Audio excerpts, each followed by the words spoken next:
Hi, and thanks for logging on to the Daily DVAR halacha. And here's a brand new halacha for you, and it's for Friday, the 17th day of July. Here we go. First of all, I want to remind you that it's Rosh Chodesh on Friday, and that's the beginning of the 9 days. So all the laws of the 9 days begin starting with this Rosh Chodesh, and that's stuff like not wearing freshly laundered clothing, not buying all of what we've been discussing about not buying new stuff, not making a shehrianu, not doing regular bathing, just washing when you're dirty, and all those kinds of things begins with this Rosh Chodesh, and then we'll go through all of next week, all the way up till the 9th of Av. Have a very good Chodesh. Now back to our regular laws about Tisha B'Av. On a regular fast, the halacha usually is, a regular fast, that if you wanted to rinse and spit with water, because something's bothering you in your mouth, and you are a person who rinses and spits often, I mean that politely, like a gargle kind of thing. If you're a kind of person who does that all the time, every day, then you're allowed to do that on a regular fast if some taste in your mouth is bothering you, and if you do that daily. If you don't usually do it, then what are you doing it on the fast day? No, then it would not be allowed.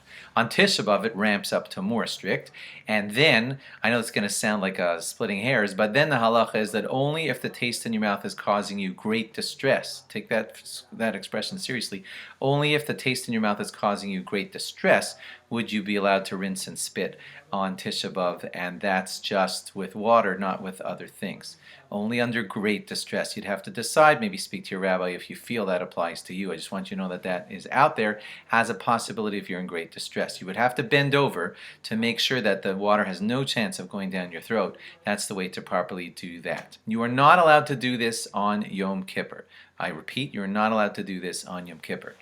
Mouthwash, if you wanted to do this with mouthwash on the day of Tisha B'Av, so Rav Moshe Rav Moshe Feinstein Zatzal said that could fall into the category of rachitza, because it's a mouthwash, not just because that's what they call it, on the bottle, but it is really a kind of wash, and you're not allowed to wash on the day of Tisha B'Av, and therefore he would say to stay away from mouthwash.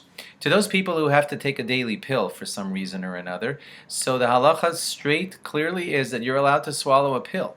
You are allowed to swallow a pill on Tisha B'Av. That's not really considered eating, so go ahead and do that if you need to.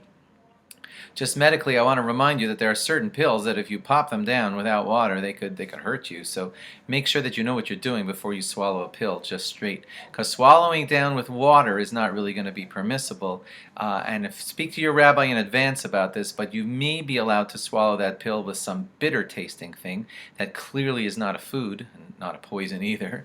But if there's something bitter that you could chug down with that pill to help it wash down, speak to your rabbi. That might be something that you would be allowed to do. But basically, there are pills out there that you don't need water and you can just swallow them. So if you have to take one of those pills, you are allowed to swallow that kind of pill on Tisha B'Av. Thanks for logging on. Have a good Chodesh, and log on again after Shabbos for more. Bye-bye.